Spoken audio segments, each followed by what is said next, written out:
অষ্টম শ্রেণীর শিক্ষার্থীরা, আজ তোমাদের জন্য প্রথম অধ্যায় অনুশীলনী 1 এর প্যাটার্নের একটি সৃজনশীল নিয়ে আলোচনা করব। তো সৃজনশীলে দেয়া আছে, উদ্দীপকে দেয়া আছে 1, 3, 5, 7, 9, 11। ক নম্বরে দেয়া আছে তালিকার পরবর্তী তিনটি সংখ্যা নির্ণয় করো। খ নম্বরে দেয়া আছে প্যাটার্নটির যে বীজগাণিতিক রাশিকে সমর্থন করে তা যুক্তি সহ উপস্থাপন করো। গ নম্বরে দেয়া আছে প্যাটার্নটির 51তম সংখ্যা থেকে 100তম সংখ্যা পর্যন্ত মোট 50টি সংখ্যার সমষ্টি নির্ণয় করো। তো আমরা প্রথমে ক নম্বর নিয়ে আলোচনা করব। ক নম্বরের জন্য আমরা উদ্দীপকের যে তালিকার সংখ্যাগুলো আছে সংখ্যাগুলো লিখব। এই তালিকার সংখ্যাগুলো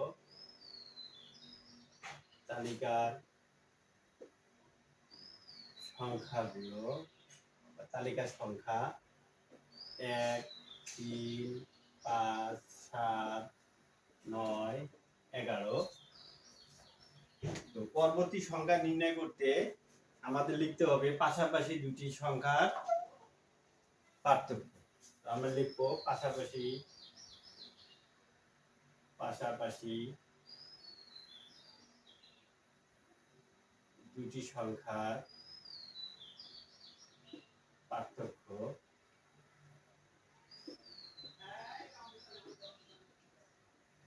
তাহলে 3 থেকে 1 বাদ দিলে 2, 5 থেকে 3 বাদ দিলে 2, 7 থেকে 5 বাদ দিলে 2, 9 থেকে 7 বাদ দিলে 2, 11 থেকে 9 বাদ দিলে 2।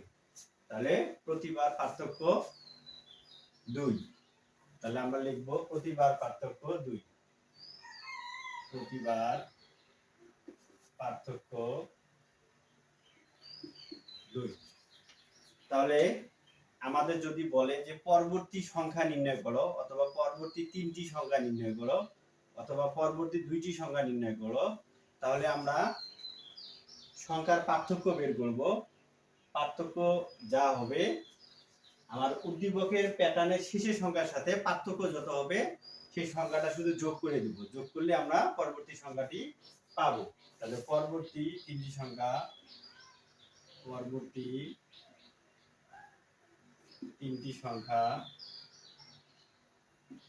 11 যোগ 2 সমান 13। আবার 13 যোগ 2 সমান 15। আবার 15 যোগ 2 সমান 17। তাহলে আমাদের পার্থক্য যা হবে, যে সংখ্যা হবে সেই সংখ্যার সাথে আমার উদ্দীপকের যে প্যাটার্নের সংখ্যা দেওয়া থাকবে শেষের সংখ্যার সাথে আমরা পার্থক্য শুধু যোগ করে দিব। যোগ করলে আমরা পরবর্তী সংখ্যা পাবো। তাহলে এই হলো আমাদের ক। খ নম্বরে প্যাটার্নটির যে বীজগাণিতিক রাশিকে সমর্থন করে তা যুক্তি সহ উপস্থাপন করো।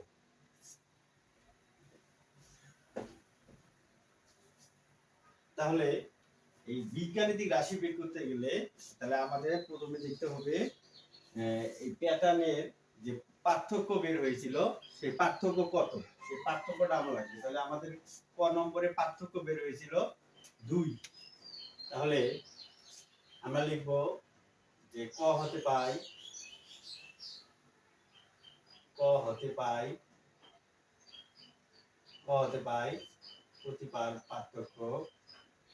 প্রতিবার পার্থক্য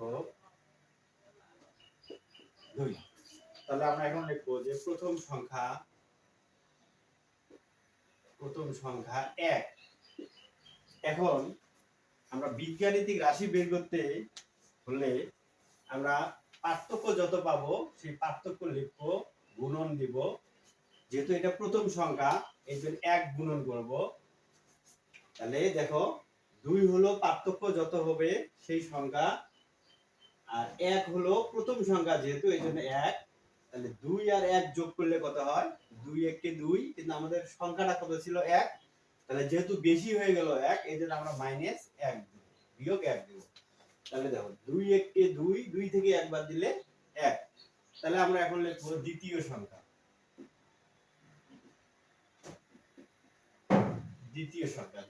কত? 3। তাহলে দেখো পার্থক্য 2 গুণন, যেহেতু এটা দ্বিতীয় সংখ্যা তাহলে দ্বিতীয় সংখ্যার জন্য 2, তাহলে দেখো গুণ করলে হয় 2 গুণ 4, উপরের সংখ্যাটা হলো আমাদের 3, তাহলে এক যেহেতু বেশি -1। আবার দেখো তৃতীয় সংখ্যা হলো আমার কত 5, তাহলে পার্থক্য হলো 2, আর যেহেতু তৃতীয় সংখ্যা এই জন্য 3, তাহলে 3 দুগুণে 6, এক বেশি হলো তাহলে -1। আবার দেখো চতুর্থ সংখ্যা কত 7, তাহলে দেখো পার্থক্য যেহেতু 2 গুণন, যেহেতু চতুর্থ সংখ্যা এই জন্য 4 গুণন, তাহলে 4 দুগুণে 8, এক বেশি তাহলে বিয়োগ 1। তাহলে দেখো এইভাবে সবগুলো সংখ্যার জন্য হয়। তাহলে আমরা এখন যদি কতম সংখ্যার জন্য লিখি, চতুর্থ সংখ্যার জন্য এটা হলো, তাহলে আমরা যদি কতম সংখ্যার জন্য লিখি তাহলে কি হবে কতম সংখ্যা, তাহলে কি হবে 2 গুণন ক বিয়োগ 1।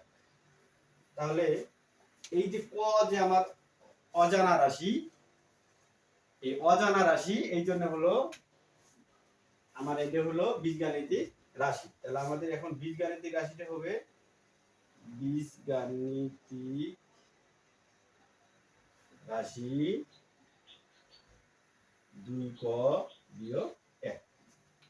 তাহলে এটি হলো আমাদের বীজগাণিতিক রাশি। তাহলে আমরা যে কোনো যদি বীজগাণিতিক রাশি বের করতে বলে তাহলে আমরা সব বীজগাণিতিক রাশি এই নিয়মেই করতে পারবো। এখন আমরা গ নিয়ে আলোচনা করব।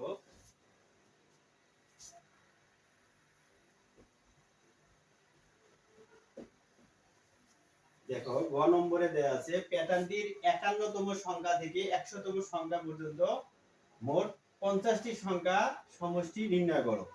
তাহলে আমাদের এই গ নম্বর করতে গেলে খ নম্বরে যে বীজগাণিতিক রাশি বের করলাম সেই বীজগাণিতিক রাশিটি লাগবে। তো আমরা লিখব খ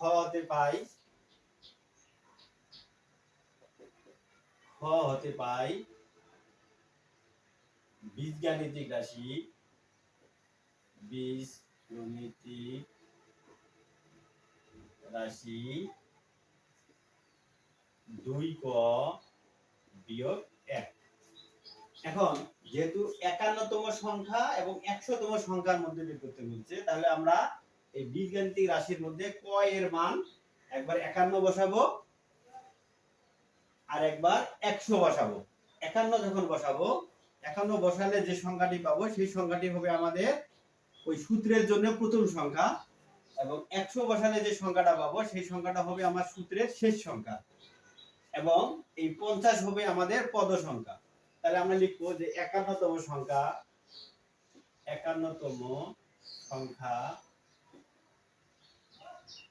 2 গুণন 51 বিয়োগ 1। তাহলে কত হয় 51 গুণে 102 বিয়োগ 1 সমান সমান 101।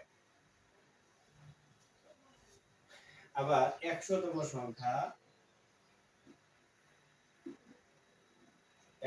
সংখ্যা 2 গুণন 100 বিয়োগ 1। তাহলে 200 বিয়োগ 1 সমান সমান 199। এবং পদ সংখ্যা হবে আমাদের পদ সংখ্যা 50। তাহলে আমরা এখন লিখব সূত্র। আমরা সূত্র কি জানি যে কোন সংখ্যার সমষ্টি সমান প্রথম সংখ্যা বিয়োগ শেষ সংখ্যা ফার্স্ট ব্র্যাকেট গুণন পদ সংখ্যা ভাগ 2। তো আমরা এখন সূত্রটাই লিখব। তাহলে আমাদের প্রথম সংখ্যা হবে 101, শেষ সংখ্যা হলো 199, আর পদ সংখ্যা হবে 50। 101, 199, 50 মনে রাখার জন্য লিখবো আমরা। আমরা জানি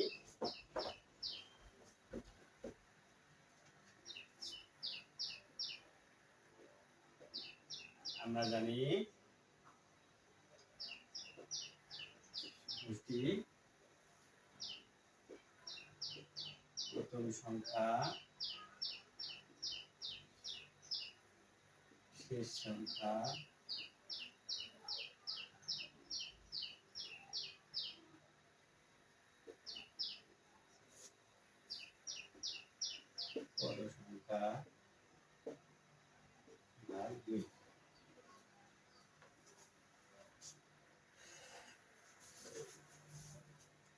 তাহলে আমাদের প্রথম সংখ্যা হলো 101 যোগ শেষ সংখ্যা হলো 199 গুণন পদ সংখ্যা হলো 50 ভাগ। তাহলে আমরা এখন যোগ করব। 9 আর 1 যোগ করলে 10, 0 হাতে 1, 1 আর 9 10, 10 10 0 হাতে 1, 1 আর 1 2, 2 আর 1 3 গুণন 50 2। তাহলে এখন দেখো 2 দিয়ে রেখে কাটি, 25 দুগুণে 50, এন্ড 300 এবং 25 গুণ করব। 300 এবং 25 গুণ করলে হবে, দেখো